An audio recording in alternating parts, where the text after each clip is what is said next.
Hey guys, NJ here, and today we're having a look at the FrSky X-Lite. Now, this has been out for a little while, and it was an interesting one for me when I was offered the opportunity to review this product.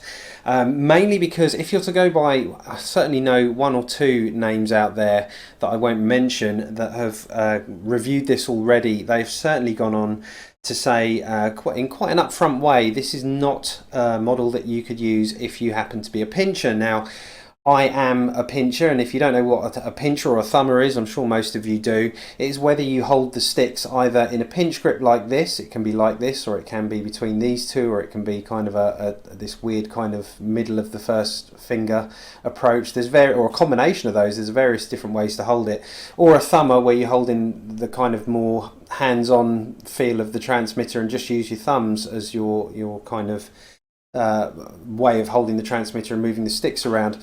Now, I should say, before moving forward, I've been flying RC stuff for about 30 years, and in that time, at least the first third of that was as a thumber, so I think that qualifies me enough, having spent at least that amount of time thumbing, to know the differences between that and pinching, and also and I can fly with both. I just have a preference for pinching. But as I said, I think I'd like to think my opinion holds a little more weight in this area, just because I have a vast amount of time on both types of way to hold the transmitter. So, that's my thought. Take it with a pinch of salt if you like, but that's how I felt.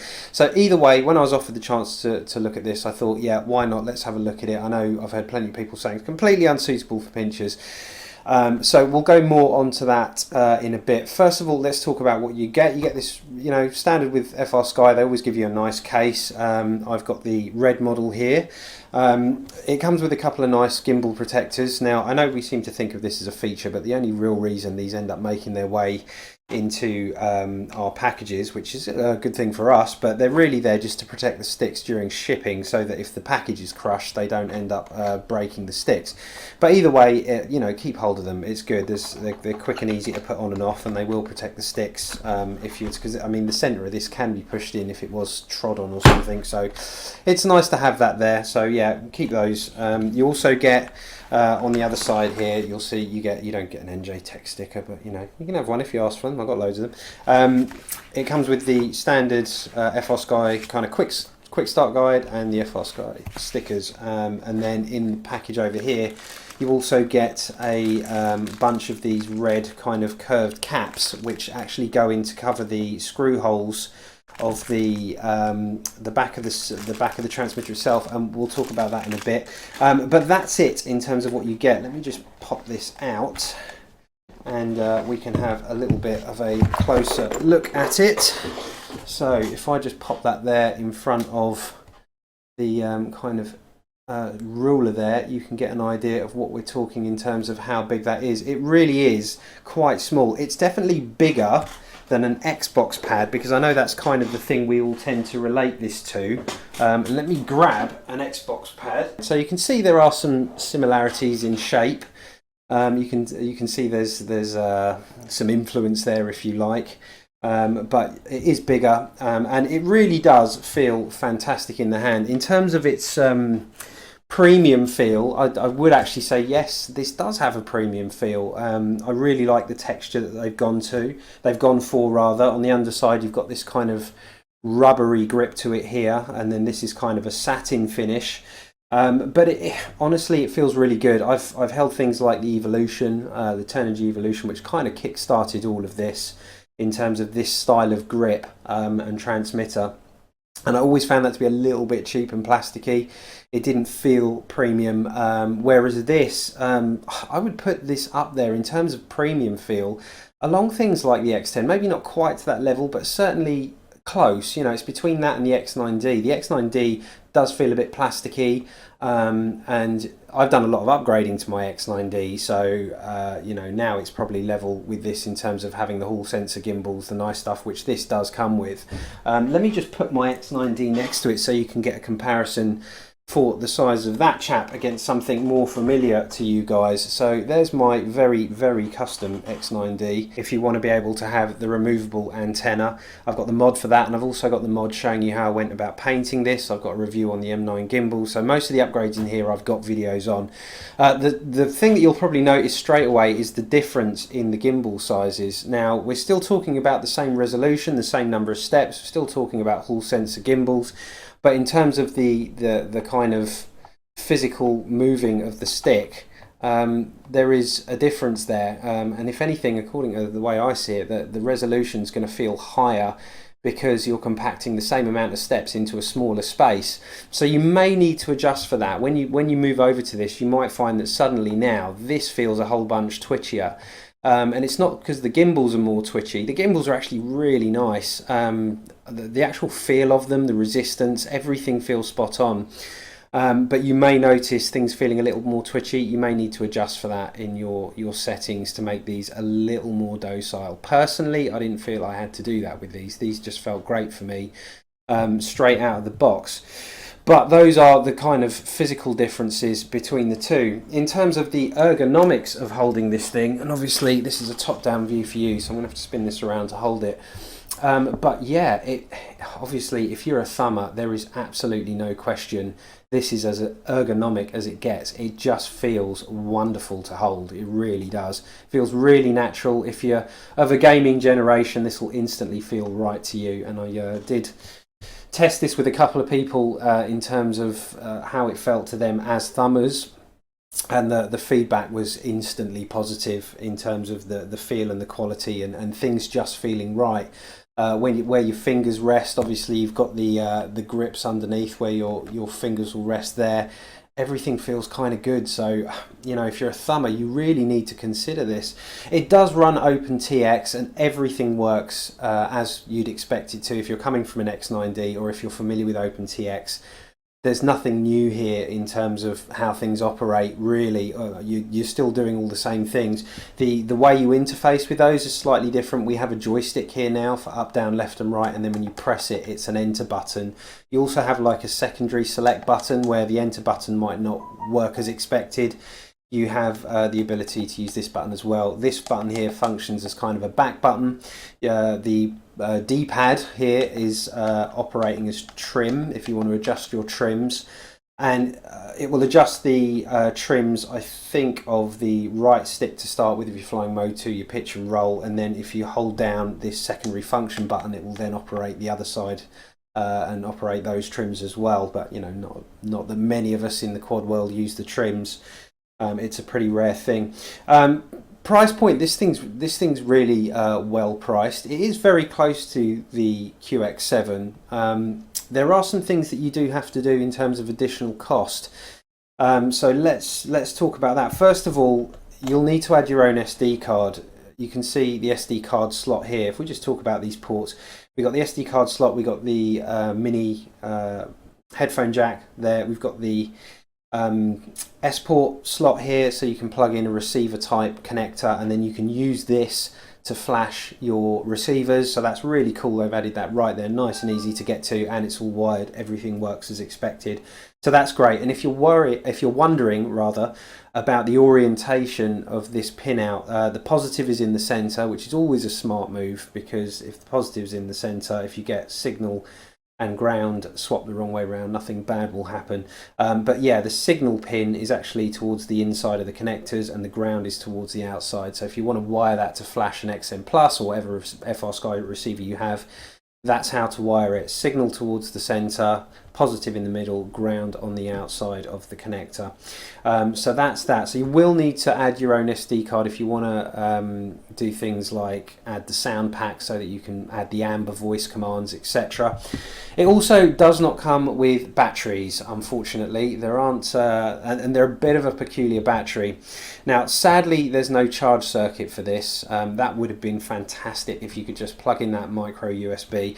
Yeah, I should probably point that as well. It's a micro USB, not a mini USB, which is the fatter, squarer connector that we've all been, you know, struggling to find. We've all got millions of these, but we haven't got many micro connectors that we have to use on just about everything else FrSky, so I'm really happy to see that included now, because I've just got thousands of those cables kicking around. But yes, the batteries, let me just pull these out. The ends actually twist off. I'm not the hugest fan of that. I just kind of worry that might be something that could easily get, you know, I mean, it's pretty stiff. It feels like it shouldn't come off, but I still worry about that. I think I'd prefer some kind of more positive latch. And then you have one of these on either side, and then there is the 18500 battery. Now, you have to be careful when you're ordering these, because whenever you look for these, you'll probably get the more popular battery show up, which is the 18650, which is this guy here, and you can see there's quite a size difference.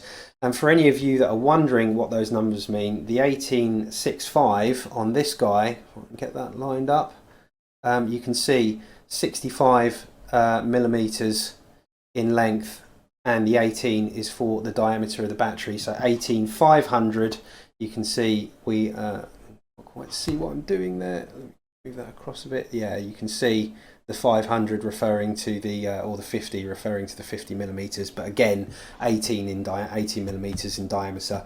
So yeah, you need 18500s. These are, I found these on Amazon actually, and these are 1400 milliamps, and they seem to be lasting really well, so that really is going to be fine. But you'll need your own charging charger, proprietary charger for this kind of thing.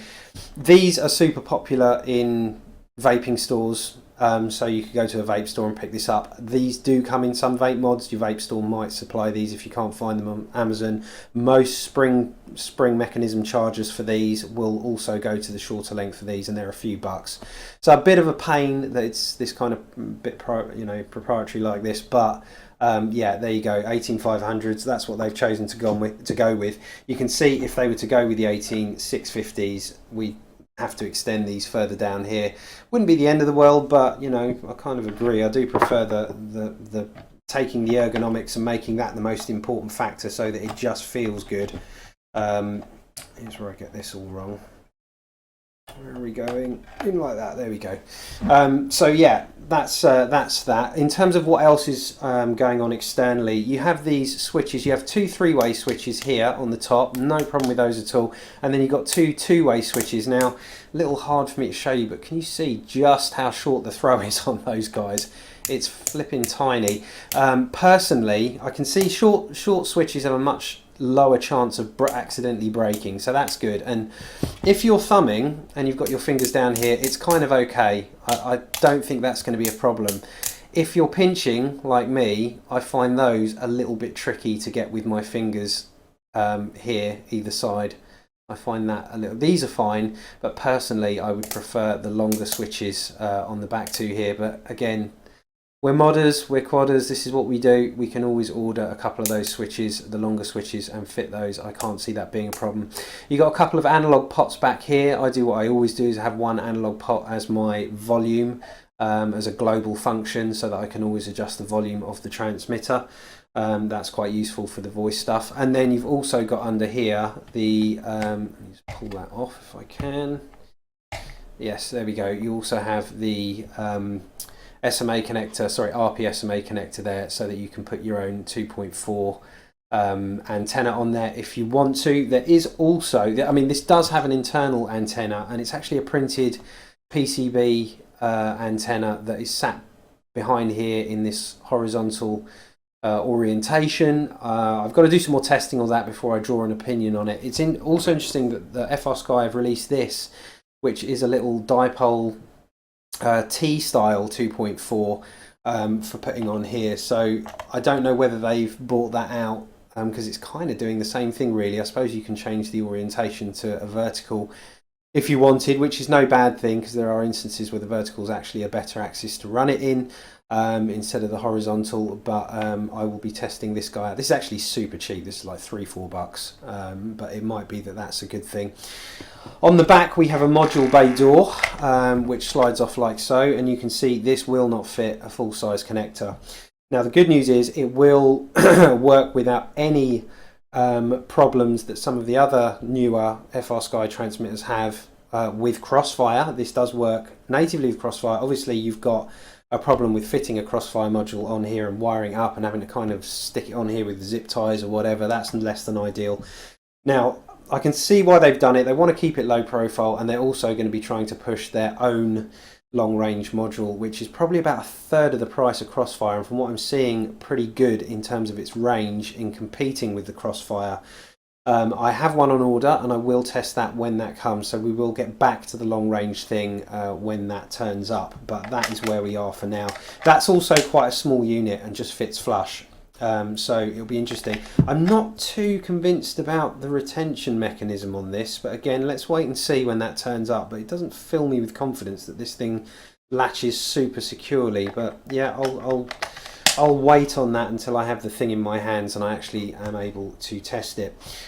So yeah, that's kind of a look at things externally. It's pretty straightforward. I really like the way they've decided to do adjustment of freeing up whichever side you're going to go with, so you don't have to order one specifically for your mode. I'm mode 2, and what they have here is a couple of screws, one of which I think maybe it's the last one, I can't remember off the top of my head now. I've done it, but it's clearly instructed. One of them you screw all the way in fact I think it's this one here. When you screw that all the way in, that will release the retention mechanism on the throttle for this side, so that it doesn't spring back to center. If you want your throttle over here for a different mode, you would do it on this side, and then once you've done that, you can plug these up to stop them moving anywhere, to stop any dirt or anything getting down there, and just to make it a bit smoother. This side does allow you to adjust the tension on that, so I like it quite loose, but if you want that to feel stiffer, you would adjust that here, and it's the same over on the other side with the corresponding one if you're adjusting for this side. So pretty straightforward, nice and smart. One thing that is missing, which is a bit of a shame, is you can't adjust the gimbal tension. It is what it is, but I found that to be really nice. I don't like it to be super tight. I don't like mega tension. I'd like it to be sort of medium to medium soft, and these feel really good to me. I might have them a fraction softer, but these feel fine. I don't have an issue with this at all. I think if you do want to run a higher tension on these, what I've read so far is that you will have to actually take the back off this and take a couple of coils out of the springs to increase the tension on the spring, and then you can tighten them up. But in terms of loosening them, that's more of an issue, because you need to change out the springs for something with more coils in. But I don't know, it doesn't feel like something you need to adjust. Now, onto the subject very quickly of how I flew with this. I've given it a fair few flights now, and in terms of pinching, there's a couple of ways I found that I could hold it. One was to have my little finger and my ring finger on the underside. I'd then have these two fingers, the middle fingers sort of between the switches, and then the thumb and first finger, and that felt fine to me, but a little bit restrictive, mainly as I was pulling all the way down towards my thumb. I found that this finger was just extended too much, and actually it was more comfortable for me to move across, have my ring fingers between the switches, my middle fingers on top of the switches, and then this now kind of gave me full range of motion. And this, honestly guys, I had no problem flying with this at all. It was I mean, if you look how comfortably my hand still falls on top of the transmitter. There's nothing uncomfortable about this. There's nothing that's restricting my range of motion. Normally I fly with a neck strap. Because this is so damn light, I didn't feel the need to do that. I didn't feel like I had to, because with my X9D and my Horus X10, I kind of rest my hands on top of the transmitter and fly like this, and then obviously this is supporting on a neck strap with this. My little fingers underneath like that. This is so light, it's virtually not there, and flying like this, full range of motion, no problem at all. Now, I did have to extend these sticks to their full length. This I would suggest to FrSky is worth exploring. If there isn't already a third party doing it, and if you guys know of one, please link it in the description, because I will go off and order some. I would like to see some taller sticks. I know there are some 3D printed options out there, but really I want some nice machined aluminium sticks that are a little bit taller. In terms of the knurling, they're very soft. It's interesting that they've gone for that. rather than, you know, adding slightly sharper points like the more traditional sticks. They're very, very soft on top. And I do sort of miss that a little bit. I think I'd like to have a little bit more grip offered by the top of those. So yeah, in the future I'd like to see some stick end alternatives for that. But in terms of straight out the box, how does this fly for me as a pincher? Answer is it's absolutely fine. I enjoy it. In fact, there was absolutely no problem with me going out with this. I had a good time flying it. I was able to adapt to it quickly and go through all the maneuvers that I normally would. Even though the gimbals are smaller, they do feel very nice, very buttery, very much reminiscent of things like the X10 and the X9s. Sorry, the M9 gimbals. It's got that same FrSky feel to it, the same resistance, that same nice noise when you hit the end and bottom out the stick. You don't get that clunky, horrible plastic noise that you get on the analog sensor sticks that are just horrible. Everything just feels good. And the gimbals being smaller, your hands are kind of closer to where you're flying, whereas on the bigger gimbals, everything feels a bit further away. It's just a different stance. But yeah, I really like it. I can fly with this. As far as a mobile setup, getting out there and flying with a compact setup, getting everything into a sort of a large transmitter case, a micro quad, you know, something that's kind of this size, and you know, a small transmitter and a set of goggles, and go traveling, and I'm good. I can fly for the afternoon. I mean, it just doesn't get more compact than that. It's really compelling, you know, even if you do already own something like an X9D. So I really like it. Now, in terms of the screen and the speaker is ample. Let me just turn this on for you so you can see. Welcome to OpenTX. So this is running 2.2.2 of OpenTX. It does come pre-flashed with that. There is one slightly newer version that I've chucked on there which just fixes a couple of tiny bugs, but the version you've got on there will work absolutely fine, and it flashes with its own version of the firmware, which you'll find make sure you download the OpenTX Companion app for Windows or Mac, and then you can go into the settings and get the correct firmware for this, and you can flash. And you don't need to flash the internal module. That's already got the latest version on there. It's all fairly new, so you don't have to mess with it. The screen is small, but it's still maintaining the resolution of the larger screens. So actually what you end up with is a very, very sharp display that's very pleasant to look at. So I have no problem with the screen size at all. And then you can flick through your various screens with this. If you hold off to the side, I think to this side is the radio setup menu, and you move across to go through the pages as you would. You've got obviously Lewis scripts and stuff are still available to you. This is the back button, and then if we hold to the other side, we get the model setup where you can go through your various models and pages and what have you. It's all super familiar stuff. So yeah, what more can I say about this other than if you're a pincher and you were initially put off by this as something that you could use, for all the reviews I've seen out there that say it's unsuitable for pinchers, I'm telling you now, I've been pinching and thumbing for a very long time. This completely works for pinchers. What I suggest you do is find someone who has one of these and get your hands on it and at least give it a go. Give it a good half hour of messing around with to see whether it's for you or not. Do not write it off, because at the minute I think this is really up there. I like the quality. I like the feel of the gimbals, that everything's nice and accurate. I adapted to it quickly. I like obviously it's OpenTX, the interface is good. My only real complaint with the switch is the the non-charging circuit in here and the slightly awkward 18500 batteries. But everything else for me is a plus. I really like this thing, and you know what? I am going to be using it a fair amount. It works great in the simulator as well. Yeah, it gets a thumbs up from me. I really like this thing. So if you're interested in it, there will be links in the description as usual. You can go out and check out places to get hold of this thing. I believe they are starting to be the fulfillment's now starting to look good, and you'll actually be able to get hold of this, because I know they've been a little tricky to get your hands on right now. But yeah, it gets a thumbs up from me, and you'll be seeing me do some more on this, and we will explore the long range side of this as soon as I get that long range receiver and transmitter. We'll check all that stuff out and see how it works. Okay guys, I hope you've enjoyed that, and I'll see you in the next one.